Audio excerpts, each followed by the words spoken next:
ಹೇಗೆ ಅನಿಸ್ತು? Next level ಇದೆ ಸಿನಿಮಾ. ಸಿನಿಮಾ ಯಾರು ನೋಡ್ಬೇಕು ಗೊತ್ತಾ? ನಿಜವಾಗ್ಲೂ ಹೇಳ್ತಾ ಇದೀನಿ, ನಾನು ಫ್ರಾಡ್ ಮಾಡೋ ಹುಡುಗಿರಿಗೆ ಮಾತ್ರ. ಆಮೇಲೆ ನಿಯತ್ತಾಗ ಸುಮಾರು ಜನ ಕೇಳ್ತೀರಾ ಎಲ್ಲ ಹುಡುಗಿರ್ಗೆ ಯಾಕೆ ಬೈತೀರಾ ಅಂತ. ನಾನು ಹುಡುಗಿರ್ಗೆ ಬೈಯಲ್ಲ, ಮೋಸ ಮಾಡೋ ಹುಡುಗಿರ್ಗೆ ಮಾತ್ರ ಬೈಯೋದು. ನಿಯತ್ತಾಗಿರೋ ಹುಡುಗಿರ್ಗೆ ಬೈಯೋದೇ ಇಲ್ಲ ನಾನು. ಯಾಕೆ ಗೊತ್ತಾ? ಜೀವನದಲ್ಲಿ ಹೇಳ್ತೀನಿ, ದುಡ್ಡ ಶಾಶ್ವತ ಅಲ್ಲ, ಮನುಷ್ಯತ್ವ ಶಾಶ್ವತ. ಜೀವನದಲ್ಲಿ ದುಡ್ಡಿನ ಆಸೆಗೋಸ್ಕರ ದುಡ್ಡಿರೋ ಜೊತೆ ಜೀವನ ಮಾಡಕ್ ಹೋಗ್ತೀರಾ, ಲಾಸ್ಟ್ ಅಲ್ಲಿ ಜೀವನ ಕಳ್ಕೊಂಡು ಕೊರಗ್ತೀರಾ. ಕೊರಗದ ಮೇಲೆ ಪ್ರೀತಿನೂ ಸಿಗಲ್ಲ, ಏನೂ ಸಿಗಲ್ಲ. ನಾನು ಹೇಳೋದೇನ್ ಗೊತ್ತಾ? ದುಡ್ಡಿರೋನ್ಗೂ ದುಡ್ಡು ಇಲ್ದಿರೋ ನಿಯತ್ತಾಗಿರೋ ಪ್ರೀತಿಗೆ ಏನ್ ವ್ಯತ್ಯಾಸ ಗೊತ್ತಾ? ದುಡ್ಡಿರೋ 1000 ಹುಡುಗಿರ ಜೊತೆ ಬ್ರೆಡ್ ಶೇರ್ ಮಾಡ್ತಾನೆ, ಆದ್ರೆ ನಿಯತ್ತಾಗಿರೋನು ಸಾಯೋವರೆಗೂ ಅವಳ ನೆನಪಲ್ಲ ಇರ್ತಾನೆ. ಅದೇ ನಿಯತ್ತು. ಅಂತ ಹುಡುಗಿನ ಜೀವನ ಕೊಡಿ, ಸಾಯೋವರೆಗೂ ನಿಮ್ಮನ್ನ ರಾಣಿ ತರ ಸಾಕ್ತಾನೆ. ನಿಮಗೆ ಬೇಕಾಗಿರೋದೇನು? ಜೀವನದಲ್ಲಿ ಚೆನ್ನಾಗಿರ್ಬೇಕು, ಚೆನ್ನಾಗಿ ಬಾಳ್ಬೇಕು ಅಂತ. ಅದನ್ನ ಬಿಟ್ಟು ನಿಮ್ ಶೋಕಿಗಳಿಗೋಸ್ಕರ ಲವ್ ಮಾಡೋದು, ಆಮೇಲೆ ಶೋಕಿಗೋಸ್ಕರ ಪ್ರೀತಿ ಮಾಡೋದು, ದಯಮಾಡಿ ಕೈ ಮುದ್ದು ಕೇಳ್ತೀನಿ, ಆ ಪ್ರೀತಿಗೆ ಯಾರು ಪ್ರೀತಿ ಮಾಡಕ್ ಹೋಗ್ಬೇಡಿ. ಲೈಫಲ್ಲಿ ಇವತ್ತು 90% ಬಾರಲ್ಲಿ ಯಾವನಾದ್ರು ಹುಡುಗ ಕುತ್ಕೊಂಡಿದ್ದಾನಂದ್ರೆ ಅವ್ನ ಸ್ಟೋರಿ ಹೊಕ್ಕೆ ಹೇಳ್ತಾನೆ, ಗುರು ನನ್ನ ನಿಯತ್ತಕ್ಕೆ ಪ್ರೀತಿ ಮಾಡಿದೆ, ಇವತ್ತು ನನ್ನ ಬಿಟ್ಟು ಹೋದ್ಲು ಗುರು ಅಂತ ಹೇಳ್ತಾನೆ. ಹುಡುಗನ ಜೀವನ ಹಾಳು ಮಾಡಿದ ಯಾರು ಗೊತ್ತಾ? ಈ ಫ್ರಾಡ್ ಮಾಡೋ ಹುಡುಗಿರೇ. ಇವತ್ತು 90% ಫುಟ್ಪಾತ್ನಲ್ಲಿ ಗಡ್ಡ ಬಿಟ್ಕೊಂಡು ಯಾವನಾದ್ರು ರೋಡಲ್ಲಿ ಹೋಗ್ತಾನಂದ್ರೆ ಈ ಫ್ರಾಡ್ ಹುಡುಗಿರಿದ್ದಾನೆ. ನಿಯತ್ತಾಗಿರೋ ಹುಡುಗಿರ್ಗೆ ಹೇಳ್ತಾ ಇದ್ದೀನಿ, ಜೀವನ ಪೂರ್ತಿ ಅವನ ಜೊತೆ ಚೆನ್ನಾಗಿದ್ದು ನಮ್ಮ ಹತ್ರ ಕುಡಿಸಲಲ್ಲಿದ್ರು ತುಂಬಾ ಚೆನ್ನಾಗಿರ್ತಾರೆ. ನಾನು ಹೇಳೋದು ಇಷ್ಟೇ, ಪ್ರತಿಯೊಬ್ಬ ತಂದೆ ತಾಯಿಗೆ ಹೇಳ್ತೀನಿ, ನಿಮ್ಮ ಮಕ್ಕಳ ಜೀವನ ನೋಡೋಕ್ಕಿಂತನೂ ನಿಮ್ಮ ಮಗಳು ನಂಬ್ಕೊಂಡಿರ್ತಾನೆ, ಅವನ ಜೀವನನೂ ನೋಡಿ. ತುಂಬಾ ಚೆನ್ನಾಗಿದೆ. ಎಂತವ್ರು ಗೊತ್ತಾ? ನಿಜವಾಗ ದುಡ್ಡಿನ ಆಸೆಗೋಸ್ಕರ ಮದುವೆ ಮಾಡೋರು, ದುಡ್ಡಿಗೆ ಬೆಲೆ ಕೊಡೋರು ಇಂಥ ಸಿನಿಮಾ ನೋಡಿದ್ರೆ ಉದ್ದಾರ ಆಗ್ತಾರೆ. ಆಮೇಲೆ ನಿಜ ಹೇಳ್ತಿದ್ದೀನಿ, ಇವತ್ತು ನಿಮ್ ಹುಡುಗಿರು ಯಾವಲಾದ್ರು ನನ್ನ ಬಿಟ್ಟು ಬಿಡುಗರು ನಾನು ಚೆನ್ನಾಗಿರ್ತೀನಿ ಅಂತ ಹೇಳ್ತಾವಳ, ದುಡ್ಡುಗೋಸ್ಕರ ಅಂತವಳ ಸಿನಿಮಾ ಕೇಳ್ಕೊಂಬನ್ನಿ. ನಮ್ಮ ತಾಯಿ ಸತ್ವಾಗ್ಲಿ ಹೇಳ್ತೀನಿ, ಲೈಫ್ ಲಾಂಗ್ ನಿಮ್ಮನ್ನು ಬಿಟ್ಟೆ ಹೋಗಲ್ಲ ನಿಮ್ಮ ಹುಡುಗಿ.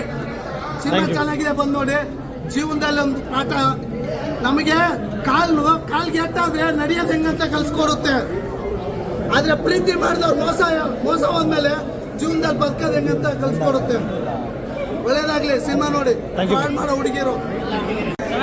ಅಲ್ಲ, ಏನು ಇಷ್ಟ ಆಯ್ತು? ಏನು ಇಷ್ಟ ಆಯ್ತು ಸಿನಿಮಾದಲ್ಲಿ? ಹುಡುಗಿ ಚೆನ್ನಾಗವಳ? ಯಾವ್ದಾರ ಡೈಲಾಗ್ ಏನೋ ನೆನಪಿದ್ಯಾ? ಸಿನಿಮಾ ಹೇಗೇನಿಸ್ತು ಬ್ರಾ? ಸಿನಿಮಾ ಚೆನ್ನಾಗಿದೆ. ನಾವು ಪ್ರೀ ಕ್ಲೈಮ್ಯಾಕ್ಸಲ್ಲಿ ಏನು ಅನ್ಕೊಂಡ್ವಿ, ಪ್ರೀತಿ ಸಿಗುತ್ತಾ ಇಲ್ವಾ ಅಂತ ಅಂದ್ಬಿಟ್ಟು ಪ್ರತಿಯೊಬ್ಬರಿಗೂ ಪ್ರೀತಿ ಸಿಗಲಿ ಅಂದ್ಬಿಟ್ಟೆ ಬಯಸೋದು. ತಂದೆ ತಾಯಿ ಯಾವತ್ತೂ ಕೆಟ್ಟದಾಗಲಿ ಅಂದ್ಬಿಟ್ಟು ಯಾರೂ ಬಯಸಲ್ಲ. ಆ ಅನಿವಾರ್ಯತೆ ಮಕ್ಕಳು ಚೆನ್ನಾಗಿಲಿ ಅನ್ನೋದಕ್ಕೋಸ್ಕರ ಬಯಸ್ತಾರೆ. ಆದರೆ ಇವತ್ತಿನ ಜನ್ರೇಷನಲ್ಲಿ ತಂದೆ ತಾಯಿದಿರು ಪ್ರೀತಿ ಮಾಡೋದನ್ನ ಅಡ್ಡ ಮಾಡ್ಬೋದು.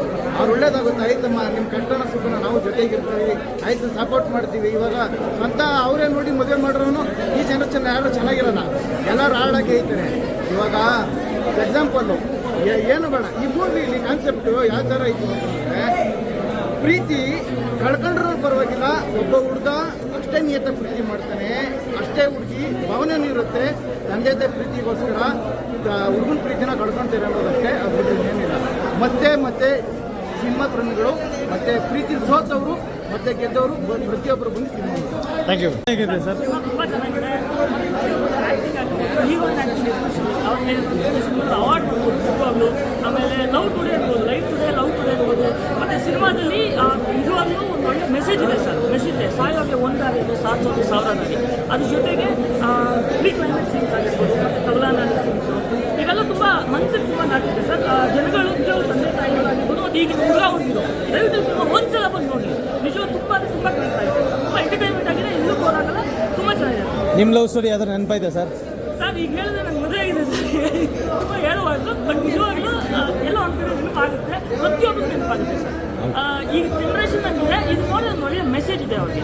ಮೆಸೇಜ್ ಬಂದು ಅವ್ರನ್ನ ಅರ್ಥ ಮಾಡ್ಕೊಂಡು ಅವ್ರ ಲೈಫ್ನ ಯಾವ್ದು ಸರಿ ಯಾವ್ದು ತಪ್ಪು ಅಂತ ಅವ್ರು ಡೆಫಿನೆಟ್ಲಿ ಮಾಡೋರು ಈ ಸಿನಿಮಾ ನೋಡಲೇಬೇಕು. ಡೆಫಿನೆಟ್ಲಿ ನೋಡ್ಬೇಕು. ಅವ್ರ ತಂದೆ ತಾಯಿನೂ ನೋಡ್ಬೇಕು. ದಯವಿಟ್ಟು ಅವ್ರ ತಂದೆ ತಾಯಿನ ಒಂದು ಸಲ ಕರ್ಕೊಂಡ್ಬಂದು ಸಿನಿಮಾ ನೋಡಿಸಿದ್ರೆ ತುಂಬ ಒಳ್ಳೆಯದಾಗುತ್ತೆ.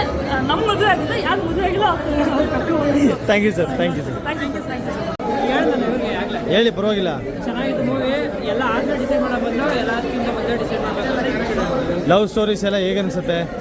ಚೆನ್ನಾಗಿದೆ. ಅದೇ ಹೇಳಿದ್ವಿ, ಎಲ್ಲ ಆದ್ಮೇಲೆ ಇಷ್ಟ ಮಾಡ್ತೀವಿ. ಒಂದು ವರ್ಡ್ ಈ ಸಿನಿಮಾ ಬಗ್ಗೆ ಏನೇನು ಹೇಳ್ತೀರಾ? ಸಕ್ಕತ್ತಾಗಿದೆ, ಚೆನ್ನಾಗಿದೆ. ಅದೇ ಇಷ್ಟು ಯೋಚನೆ ಮಾಡಬೇಕು ಈಗ ಎಲ್ಲ ಅದೇ ಸಿನಿಮಾ ಹೆಂಗೆ ಅನಿಸ್ತದ? ಚೆನ್ನಾಗಿದೆ ಸರ್ ಸಿನಿಮಾ ಹೆಂಗೆ ಅನಿಸ್ತು? ಸರ್ ಮೇಡಮ್ ನಿಮಗೆ ಸೂಪರ್ ಆಗಿತ್ತು ಸರ್, ಸೂಪರ್ ಆಗಿತ್ತು ಸರ್. ತುಂಬ ಚೆನ್ನಾಗಿ ಮಾಡಿದ್ದಾರೆ. ಹೊಸಬ್ರಿಗೆಲ್ಲ ಸ್ವಲ್ಪ ಎಲ್ಲ ಚೆನ್ನಾಗೆಲ್ಲ ಮುಂದೆ ತರಬೇಕು ಅನ್ನೋದು ನಮ್ಮ ಜನಗಳಿಗಿರ್ಬೇಕು. ಸೊ ಹಾಗಾಗಿ ಎಲ್ಲ ಬಂದು ಥಿಯೇಟ್ರಲ್ಲೇ ಬಂದು ನೋಡಿ ಅಷ್ಟೇ ಸರ್. ಸೂಪರ್ ಮಾತ್ರ ಎಲ್ಲ ಮಾತ್ರ ತುಂಬ ಚೆನ್ನಾಗಿದೆ. ಹಾಂ, ಡೈಲಾಗ್ಸ್ಗಳೆಲ್ಲ ಪ್ಲಸ್ ಸಬ್ಜೆಕ್ಟು ಸ್ಟೋರಿ ಎಲ್ಲ ಚೆನ್ನಾಗಿದೆ. ಎಲ್ಲರ ಆ್ಯಕ್ಟಿಂಗ್ ಚೆನ್ನಾಗಿ ಮಾಡಿದ್ದಾರೆ, ತುಂಬ ಚೆನ್ನಾಗಿದೆ. ಅಮ್ಮ ನಿಮ್ಗೆ ಹೇಗೆ ಅನಿಸುತ್ತೆ? ಎಲ್ಲರೂ ಚೆನ್ನಾಗಿ ಮಾಡಿದ್ದಾರೆ, ಕಥೆನೂ ಚೆನ್ನಾಗಿದೆ, ಕ್ಲೈಮ್ಯಾಕ್ಸ್ ಚೆನ್ನಾಗಿದೆ. ಹುಡುಗ ಹುಡುಗಿರು ಲವ್ ಸ್ಟೋರೀಸ್ಗಳು ಟಿವಿಗಳು ಕೇಳ್ತಾ ಇದ್ದೀರಾ, ಈ ಸಿನಿಮಾ ಎಷ್ಟು ರಿಲೇಟ್ ಆಗುತ್ತೆ? ಅದರಲ್ಲಿ ಎಲ್ಲ ಒಂದೇ ಥರ ಬರ್ತಾ ಇತ್ತು, ಇದೊಂಥರ ಡಿಫ್ರೆಂಟ್ ಆಗಿದೆ, ಕ್ಲೈಮ್ಯಾಕ್ಸ್ ಡಿಫ್ರೆಂಟ್ ಆಗಿದೆ. ಯಾರು ಅನ್ಕೊಂತಾ ಇದ್ದಾರೆ ಮುಗಾಯ್ತೇನೋ ಅನ್ನೋಷ್ಟು ಮತ್ತೆ ಸ್ಟಾರ್ಟ್ ಆಗುತ್ತೆ, ಮುಗಾಯ್ತೇನೋ ಮತ್ತೆ ಸ್ಟಾರ್ಟ್ ಆಗುತ್ತೆ. Okay. ಅದು ತುಂಬ ಚೆನ್ನಾಗಿದೆ. Thank you. ನಿಜ ಮೇಡಮ್. ಮೇಡಮ್ ಹೇಗೆ ಅನಿಸ್ತು ಲೈಫ್ ಟುಡೇ ಸಿನಿಮಾ? ಸಿನಿಮಾ ತುಂಬ ಚೆನ್ನಾಗಿದೆ. ಎಲ್ಲರೂ ಬಂದು ಎಲ್ಲ ಪ್ರೇಕ್ಷಕರು ಬಂದು ಸಿನಿಮಾ ಲೈಫ್ಗೆ ಲವ್ ಎಷ್ಟು ಮುಖ್ಯ, ಲವ್ಗೆ ಲೈಫ್ ಎಷ್ಟು ಮುಖ್ಯ, ಸಿನಿಮಾದಲ್ಲಿ ಎಮೋಷನಲ್ ಎಲ್ಲರೂ ತುಂಬ ಪ್ರೊಫೆಷನಲ್ ಆಗಿ ತುಂಬ ಚೆನ್ನಾಗಿ ಆ್ಯಕ್ಟ್ ಮಾಡಿದ್ದಾರೆ.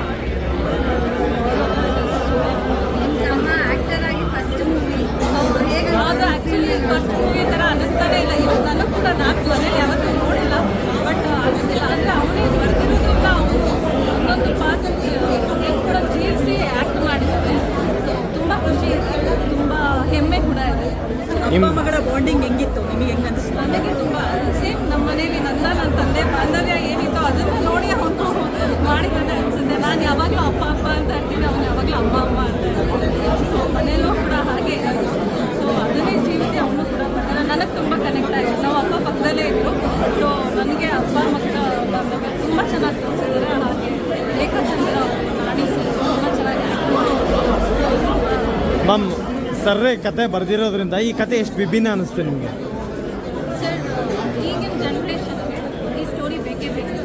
ಓಕೆ, ಈಗಿನ ಜನ್ರೇಷನ್ ಪೇರೆಂಟ್ಸ್ ಕೂಡ ಬೇಕು, ಈಗಿನ ಜನ್ರೇಷನ್ ಯೂತ್ಸ್ ಕೂಡ ಬೇಕು, ಟೀನೇಜರ್ಸ್ ಕೂಡ ಬೇಕು. ಆಲ್ ದ ಜನ್ರೇಷನ್ ಈ ಮೆಸೇಜು ಬೇಕೇ ಬೇಕು. ಲೈಫ್ ಎಷ್ಟು ಮುಖ್ಯ, ಲೈಫ್ಗೆ ಲವ್ ಎಷ್ಟು ಥ್ಯಾಂಕ್ ಯು ಸೊ ಮಚ್. ಅನಿಸ್ತು ಸರ್ ಸೂಪರ್ ಡೂಪರ್ ಇಟ್ಟು 100 ಡೇಸ್ ಅಂತೂ ಪಕ್ಕ ಗ್ಯಾರಂಟಿ ಅಬ್ಬಾ. ಹಾ. ನಾವಂತೂ ಫುಲ್ ಎಂಜಾಯ್ಮೆಂಟ್ ಮಾಡಿದ್ದೀವಿ. ನೀವು ಬನ್ನಿ ಎಂಜಾಯ್ಮೆಂಟ್ ಮಾಡಿರಿ. ಇದು ಬಂದು ಒಂದು ಕುಟುಂಬ ಸಮೇತ ಬಂದು ನೋಡುವಂಥ ಮೂವಿ ಆಗಿರೋದ್ರಿಂದ ಎಲ್ಲರೂ ಬಂದು ಮೂವಿ ನೋಡಿ ಅಂತ ಇವಾಗ ಈ ಕತೆ ಎಷ್ಟು ವಿಭಿನ್ನ ಅನಿಸ್ತು ನಿಮಗೆ? ಸರ್ ವಿಭಿನ್ನ ಅಂತಂದ್ರೆ ಜೀವನದಲ್ಲಿ ಯಾವ ಥರ ಅರ್ತ್ಕೋಬೇಕು ಯುವಕರು ಈ ಕಾಲದ ಪೀಳಿಗೆಗೆ ಒಂದು ಮೆಸೇಜ್ ಕೊಡುವಂಥ ಮೂವಿ ಆಗಿದೆ. ಹಾಗಾಗಿ ಎಲ್ಲರೂ ಬಂದು ಥಿಯೇಟ್ರಲ್ಲಿ ನೋಡಿ. ಆ ವಿಷಯ ಹೇಳೋಂಥದ್ದಲ್ಲ, ನೀವೇ ಬಂದು ಸ್ವತಃ ಕುಟುಂಬ ಸಮೇತ ಬಂದು ನೋಡಿ ಹೊಸ ಪ್ರತಿಭೆಗಳಿಗೆ ಒಂದು ಅವಕಾಶ ಕೊಟ್ಟಿದ್ದಾರೆ. ಅವ್ರನ್ನೂ ಒಂದು ಸಮೇತ ಪ್ರೋತ್ಸಾಹಿ ಅಂತ ಈ ಒಂದು ಮೇಡಮ್ ನ್ಯೂಸ್ ಚಾನಲಲ್ಲಿ ಲವ್ ಸ್ಟೋರಿಗಳು ನೋಡ್ತಾ ಇರ್ತೀರಿ ನೀವು, ಆ ಕತೆಗೂ ಈ ಕತೆಗೂ ರಿಲೇಟ್ ಆಯ್ತಾ? ಆ ಕಡೆಗೂ ತುಂಬ ವ್ಯತ್ಯಾಸ ಇದೆ, ಲಾಟ್ ಆಫ್ ಡಿಫ್ರೆಂಟ್ ಇದೆ. ಹಾಗಾಗಿ ಥಿಯೇಟ್ರಲ್ಲೇ ಒಂದು ಹೇಳಿ ಈ ಮೂವಿ ನೋಡಿದ್ರೆ ಪ್ರತಿಯೊಬ್ಬರು ಕಣ್ಣಲ್ಲಿ ನೀರು ಬರುತ್ತೆ. ನಾವು ಸಮೇತ ಹತ್ಕೊಂಡು ಹೋಗ್ತಾ ಇದ್ದೀವಿ, ನೀವು ಬಂದು ಹತ್ಬಿಟ್ಟು ಹೋಗಿ ಅಂತ ಹೇಳ್ತಾರೆ. Thank you madam.